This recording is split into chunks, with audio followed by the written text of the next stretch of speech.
Wes Anderson's new film, Asteroid City, is probably the most confusing film I have ever seen, and I'm here for it. Where are you?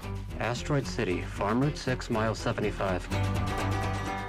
This isn't my usual kind of content, but like I said, this movie was just so wild that I had to make a little video about it. The entire movie, it didn't even make sense to me in the slightest until the very end. And hence the title of this video.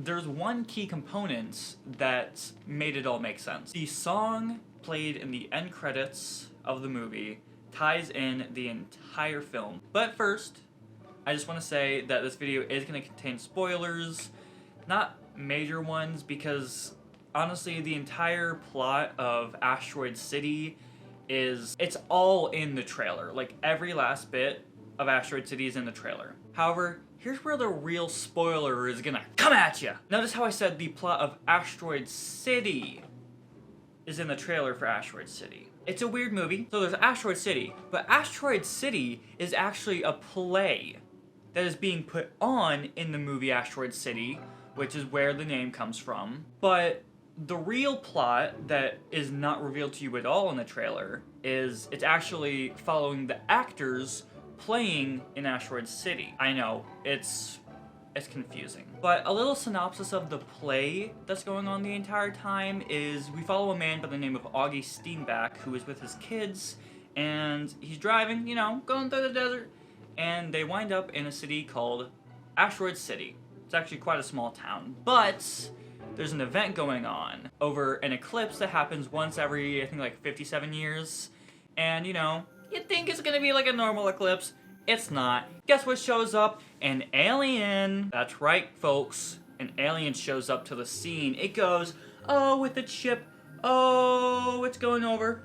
And then it comes down, and everyone is left so confused. To backtrack a little bit also, Augie's wife died. That's right. His wife died 3 weeks before the happening of this movie, and within those 3 weeks, he didn't tell his kids at all until the first day that they're in Asteroid City, and then he tells them, and there's not a lot of a reaction from the kids besides like one tear from son's face, and his name's Woodrow.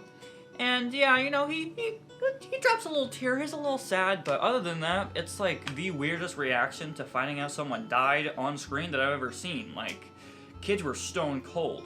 I mean, Augie is stone cold, the main character, but, you know, it makes sense. To kind of confront the main point of this video is, like I said before, like, none of the movie made sense to me until the very end. And the entire time I was like, what does this movie mean? Does this movie mean anything? Is there a point to this movie? Am I just watching a bunch of nonsense on screen? Because like I said, it's the movie Asteroid City is about the play Asteroid City, but it's also the actors behind the scenes, like, jumping back and forth between the two. So it's, like I said, it's really confusing. I hope you're following along, because I wasn't. But by the end of the movie, I was kind of giving up that there was like a metaphor, like some kind of secret point to watching the movie, until one character has a line that just completely reset my brain wanting to dissect this movie. And it's actually well, okay, so here's the thing. It's Jason Schwartzman who plays Augie Steenbeck, but he also plays the actor who plays Augie. So it's an actor playing an actor playing a character. And Jason Schwartzman, as the actor, not as Augie, is like behind the scenes towards the end, and all the behind the scenes things are in black and white to differentiate between, like, oh, this is the behind the scenes of the play, and then of course the main play of Asteroid City is all in the weird, funky, like super saturated, like Wes Anderson colors. And like I said, at the end of the movie, actor who's playing Augie Steenbeck goes up to the director of Asteroid City and says, I still don't know the meaning of it. And the director's kind of like, what do you mean? And he's like, I still don't know what this play means. So he is representing the audience, because it's a confusing movie. It was meant to be confusing. So he's literally pointing out that there is a point, but it's like, nobody knows what the point is. Like, nobody can tell. It's weird, it's confusing.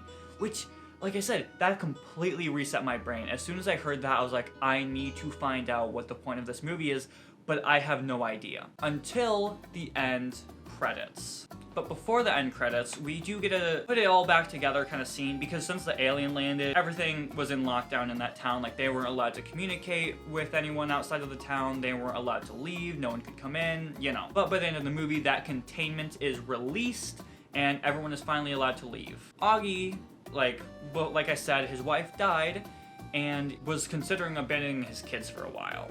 He was gonna leave them with his stepdad, who also came to town. There's a lot of plot points I'm not covering, but like I said, the entire plot of the play is in the trailer, besides the end pretty much. Ends up revealing to his son that he was thinking about temporarily abandoning his kids and like leaving them with his stepdad, and he decides against it. So the containment is finally released and everyone's allowed to leave town. And we finally see Augie Steenbeck and his kids leave Asteroid City. And then the end credits roll. And then I hear this song. You can't wake up if you don't fall asleep. A song that the lyrics are referenced earlier in the film in a really weird way, where all the actors of the play are just chanting, you can't wake up if you don't fall asleep. You can't wake up if you don't fall asleep. You can't wake up if you don't fall asleep. Like, it felt like 5 minutes of them just standing around, like, staring at the camera, like, saying that. And definitely didn't click in my head then. But as I was writing the script for this video, which I kind of abandoned, all of this has kind of been off the dome, so I don't even know if this video makes sense, because I'm not following the script. But while I was writing it, I was re-listening to the soundtrack of Asteroid City, and the very last song in the playlist it blew my mind. Everything just came together. Like a hot dog with ketchup on it, or peanut butter and jelly, or the ocean and sand.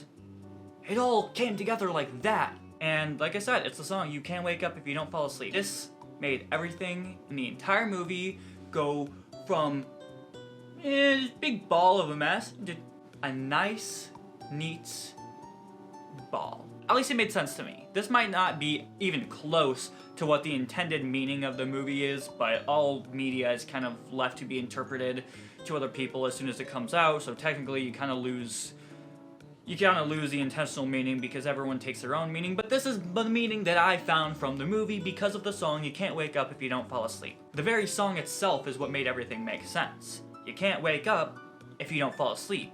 You can't make progress if you don't start the change.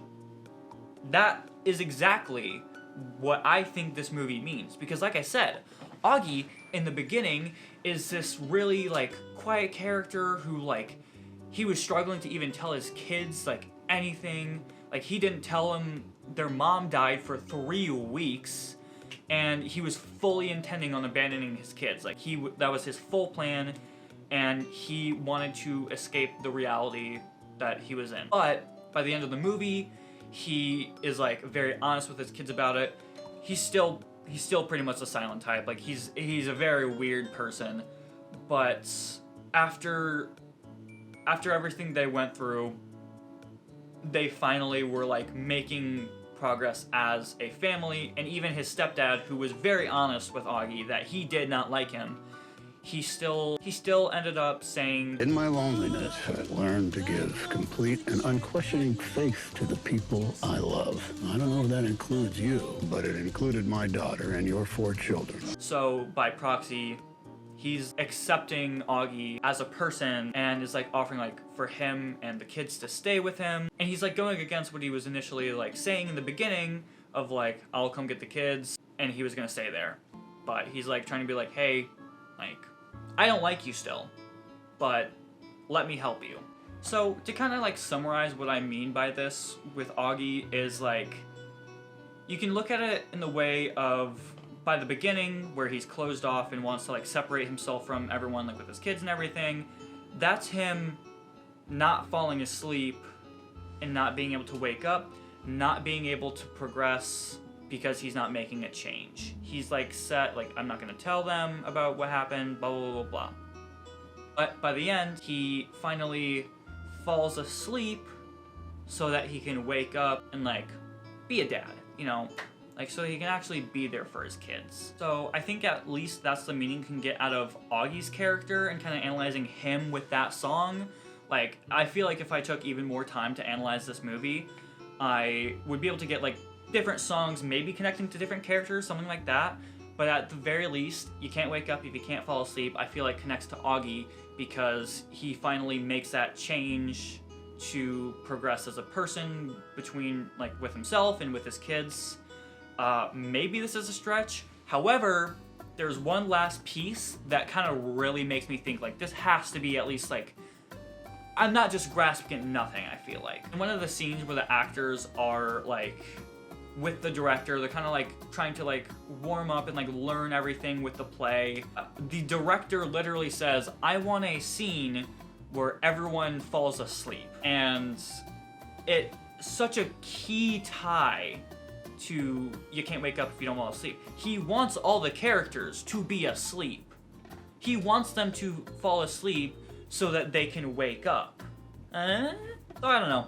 Like I said, this might be kind of a stretch. It might be a huge stretch, but it probably didn't make much sense. I probably didn't explain it very well, but that's my take on it. If you haven't seen the movie, go see it. Even with everything I just talked about, it is so good. And if I had the money, which I don't, I'm a broke college student, I would be seeing it over and over and over again till it was crystal clear. But I'm gonna have to wait till it comes out either on a streaming service or I'll just have to buy it. I'll definitely be watching it again because it is such a good movie. If you like this video and you want to see me analyze another movie or something, let me know. Drop it in the comments. I don't really do this stuff very much. The only other video kind of like this one is I talked about why Markiplier's upcoming movie is gonna be like very groundbreaking. This was fun, other than the fact that I had to film this 3 times. And the first time was really good. It was a really good take. I followed the script to a T, but the file got corrupted. And the second time I just was like, second time I gave up on this video entirely. But today I'm like, well, let me see if I can put it together. And I feel like it's gonna turn out good. I'm hoping to be to 200 subscribers by August. So for me right now, that is in 3 days less than a month. So I have like 27 or 28 days to reach 200 subscribers, and that's 42 more than what I'm at right now. I think it's possible. 42 subscribers in 27 days is completely doable, but I can't do it alone. So if you like it, subscribe. Let me know what other kind of content you want to see, and I'll see you in the next video. Bye.